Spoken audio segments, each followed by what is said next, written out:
Üdvözlégy, nemesi sarj! Na, akkor most kezdődjék a vagyonmesém.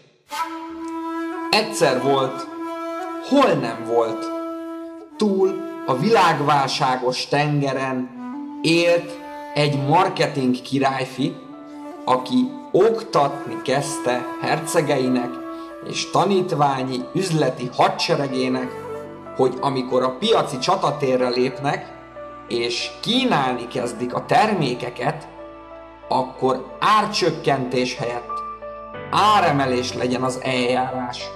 Csak néha esetleg egy-egy kedvezmény, akció, árengedmény. Ez a nézet végig söpört az értékesítési piacon az oktató biznisz királyfik között. El is kezdték kényelmesen hangoztatni mindegyik birodalomban a népnek. Aztán egyszer csak a Gyémánt Dojo palotájában élő biznisz szamuráj útnak indult világot látni, mert pár hadúrtól hallotta, hogy az új értékesítő harcművészeti eljárás a magas árazási stratégia. Ezzel egyetértett azonnal, és amikor megpillantotta a népet, azt vette észre, hogy panaszkodnak a drágaságra, áremelésekre, lakhatatlan körülményekre. Mendegélt tovább az ösvényen, amikor a marketing katonák törtek hirtelen az életére, és le akarták tolni a piaci csatatérről úgy, hogy közben ők árengedményeket osztogattak a népnek. Ezt biznisz szamuráj nem értette, mert a marketing királyfi azt oktatta, hogy legyen áremelés plusz ajándékokkal, de ritkán legyen csak akciózás. Pokolian égető harcban átküzdötte magát a csatatéren, és megdermedve a következőkre lett figyelmes, amikre jelenleg az üzleti élet értékesítési területén jó magam is. Mindenhol azt hirdetik az oktatási anyagokban, a marketing és értékesítő könyvekben, hogy te a termékedet add drágán, add amennyit gondolsz neki, hogy abba az országba a te tevékenységed megér annyit. Mégis, akik ezt oktatják, nem győzök tőlük anyagot meg reklámot kapni, hogy minden oktatási videójukat, ha megveszed, vagy csomagjukat, könyvüket, tanfolyamukra mész el, tele van nyomva akciókkal, árengedményekkel, folyamatosan. Én is szoktam a saját tevékenységem területén adni néha engedményeket, de megfelelő módon, nem ész nélkül, hanem jól ki van kalkulálva, úgyhogy megérje nekem, és másoknak is. De a megdöbbentő, hogyha felmegyek egy ilyen értékesítési portálra, és azt az igét hirdetik ezek az értékesítő guruk, meg üzleti trénerek, hogy ajándékot adj inkább, és az árengedményt nagyon ritkán, óvatosan, meg vigyázz az ingyenezéssel is óvatosan, ennek ellenére szét van telítve piacuk árengedményekkel, akciókkal. Miért tűnik úgy, hogy ezek a tényleg tehetséges emberek, mert nagyon jó meglátásaik vannak, mint hogyha bort innának, de vizet prédikálnának? Miért látszik ez így? Pont annak ellenére, hogy jártassak nagyon a saját területükön, ezt aláírom. A következő az oka, amit nagyon mély vizsgálódás után láttam meg, és nagyon sok ilyen üzleti trénerrel beszélgettem, amikre rájöttem, hogy minek is az áldozatai. Ahhoz, hogy árat tudjál emelni, nagyon kifejezettül fontos, hogy a megfelelő közegednek értékesíts. A legtöbben nem a lefölözés technikájával értékesítenek, nem azt a szociális szférát célozzák meg, aki magasabb szintű prémium kategóriás árakat is képes kifizetni, fogyasztani, hanem össze-vissza célozzák és pozícionálják be azt, amit ők értékesíteni szeretnének. Ez azért van így, mert ők azt hiszik, hogy bepozícionálják magukat, csak tévesen pozícionálják be magukat. Azok, akik oktatják, igaz, amit mondanak, de tapasztalás mögöttük nem mindenképpen van, mert félrepozícionálnak dolgokat. Azért van ez így, mert ítélkezésmentesen, ha akarnak tudatosan rászánt idővel, nem tudnak figyelni. Nem tudják megfigyelni a piacot, a piacon lévő szociális köröket, az üzleti életükben kialakított szegmenseiket. Nem tudják megfigyelni tudatosan, hanem analizáló elmével figyelnek, és ilyenkor egy csapda van, amire te most nagyon hallgass rám, mert belefuthatsz könnyen. Amikor megnézel valakit, hogy bepozícionáld, és te hiszel róla valamit, jobb, hogyha tőlem tudod, hogy nem az illetőt látod, hanem a saját magad tudatalattit kivetítését rá.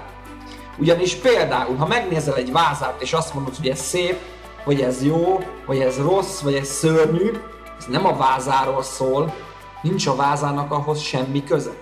Ez rólad szól, mert belőled jön elő, te vetíted ki. A te szemedbe rejlik az, és a te figyelmedben, hogy mit vetítesz mellé.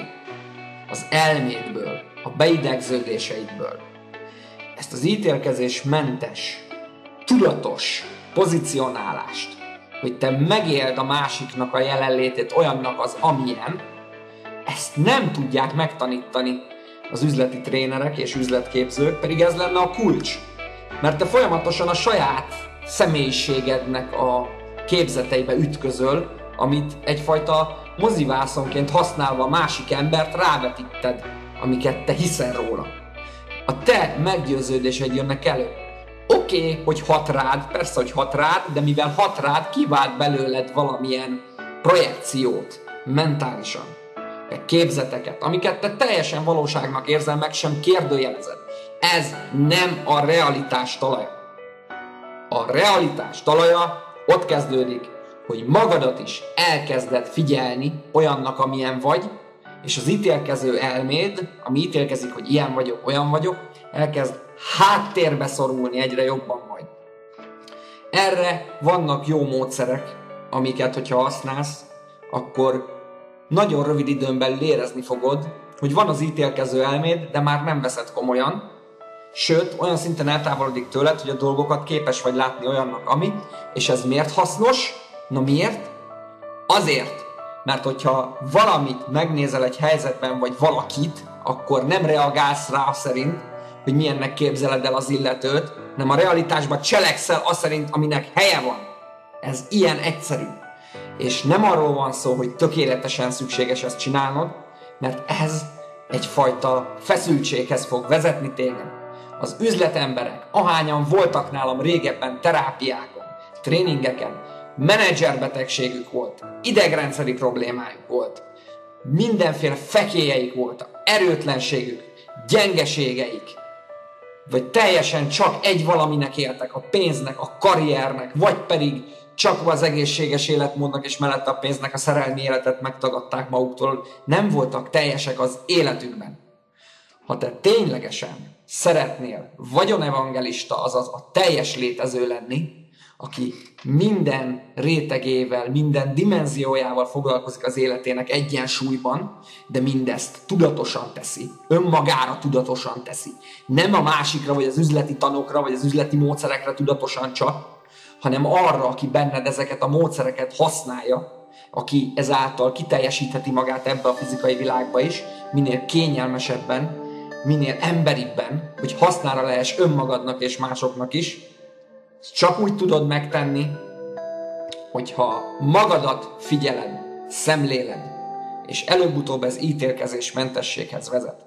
Ami nem azt jelenti, hogy ne ítélkezzél, mert fogsz ítélkezni. Mert a kommunikáció, ha már mondasz valamit, az tudat alatt behoz egy asszociációt bárkiben. Én elmeséltem neked a mesémet az elején, és már asszociálódtál. Nem az ítélkezéssel van a baj. Azzal van a probléma, amikor komolyan veszed a saját ítéletedet. és össze-vissza használod. Tudatosan időt tudsz igenis szánni arra, hogy mikor légy nem ítélkező állapotban, amit nem tudsz úgy megtenni, hogy elfojtod magad, hogy na most nem ítélkezek, mert akkor most látni akarom a valóságot, és akkor elfojtod a gondolataid. Ez nem vezet semmi jóra. Ez veszélyes.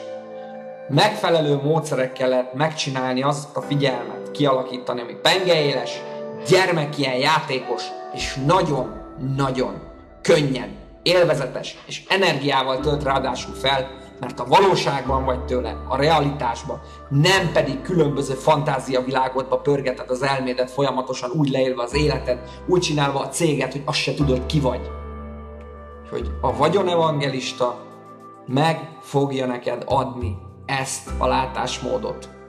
Ez nem más, mint kulcs ahhoz, hogy miként tudsz tudatos lenni az üzleti életedben, a magánéletedben és az egyensúlyodban. Teljes emberként, teljes energiádat felhasználva, nem elpazarolva az üzletre, hanem amiközben üzletelsz, az fejlesszen téged befelé is. Ez lehetséges, és ezt fogom neked odaadni.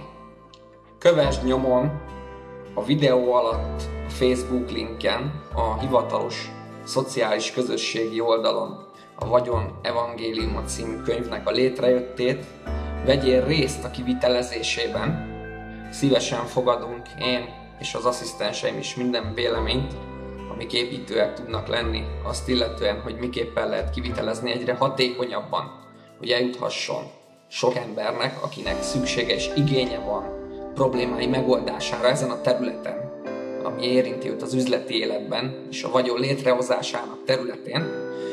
Most elmondom neked, hogy mindamellett, hogy nyomon kíséreted a könyvet, azt, hogy miként készítem, mi a célom vele, nyugodtan jegyezd fel magadnak minél előbb, hogy ott legyen a polcodon, ugyanis határozott szívvel ezt az utasítást merem adni neked, hogy vedd meg! Méghozzá azért, mert ebben a könyvben több tapasztalást fogsz magadévá tenni, hogyha csinálod a gyakorlatokat benne, amik le vannak írva, és a különböző lehetőségeket, nem dogma szerint, hanem a te egyéniségedre szabva, sokkal többet fogsz benne meglátni, meg átélni, mint hogyha több milliós tréningekre járnál, nem csak itthon, hanem Amerikába is. Ha már több 100 milliót magadra költöttél, akkor utána a fejedet fogod csapkodni a falba, meg az asztalba, hogy úristen, hogy lettem ilyen pont. Szóval, és ezt jobb, ha tudod, nem én állítom, hanem azok, akiknek már régebben tartottam ehhez hasonló témájú foglalkozásokat, tréningeket, illetve a könyvnek egyfajta kéziratát már odaadtam olyan embereknek. Még nincs kész teljesen a könyv, de mégis látták olyan emberek, akik nagyon sok milliót költöttek el már. Nagyon durván lehúzták őket anyagilag ezek az oktatások, és én megértem, hogy ennek megfelelő célja van. Bizonyos oktatók ezzel jól járnak, nem vagyok pénzellenes, de azért az mégis túlzás, hogy közhelyeket adnak el, amit minden könyvben elolvashatsz, meg pszichológia könyvekben fellapozhatsz. Ez teljesen egyedi lesz, amit én mutatok neked, ilyenről még nem hallhattál, egyszerűen azért nem hallhattál, mert ilyen látásmóddal, ilyen gyökerekkel, amikkel én rendelkezem, teljesen más gyökerekkel rendelkezem, mint itt a nyugati társadalomban, amit megszoktatok. Így meg senki nem mutatta be erről az oldalról azt, hogy miképpen szerez vagyont, és miképpen csináld ezt tudatosan. Úgyhogy mindenképpen, ha marketing szaga van és bűzlik neked, hanem én azt mondom, hogy vedd meg ezt a könyvet, amint látni fogod, hogy megjelent. Köszönöm, hogy végighallgattál. Az erő legyen veled!